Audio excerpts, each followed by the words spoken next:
হানি trap একটি নতুন প্রতারণার পদ্ধতি। এই হানি ট্র্যাপের মাধ্যমে আমাদের বিভিন্ন শ্রেণী পেশার এলিট শ্রেণী থেকে শুরু করে স্টুডেন্ট পর্যন্ত এই প্রতারণার শিকার হচ্ছেন। এখানে যেটা প্রতারকরা কাজ করে, একটি সুন্দর মেয়েকে ব্যবহার করে এবং বিভিন্ন সুন্দর ছবি দিয়ে আইডি খুলে, ফেসবুক আইডি খুলে তাকে রিকোয়েস্ট পাঠায়, মেসেঞ্জারে ভিডিও কল দেয় বা হোয়াটসঅ্যাপে বা ইমোতে ভিডিও কল দেয় এবং এই ভিডিও কল দিয়ে একটি সুন্দরী মেয়েকে উলঙ্গ করে তার সাথে ভিডিও কলে কথা বলানোর জন্য প্রলোভিত করে। তো যখনই কেউ এই প্রলোভনে প্রলোভিত হয়ে তার সাথে কথা বলে, তারা অপর পাশ থেকে তারা ভিডিও স্ক্রিনশট নেয় এবং স্ক্রিন ভিডিও নিয়ে এইটাই একটা পরবর্তীতে আপনাকে ব্ল্যাকমেইল করে বিভিন্ন উপায়ে আপনার কাছ থেকে টাকা নিয়ে নেবে।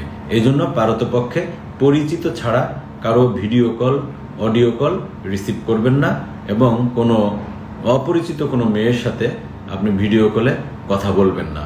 আপনি কথা বললে এইটা ভবিষ্যতে আপনার বিরুদ্ধেই ব্ল্যাকমেইলিংয়ের কাজে ব্যবহার হতে পারে। ধন্যবাদ।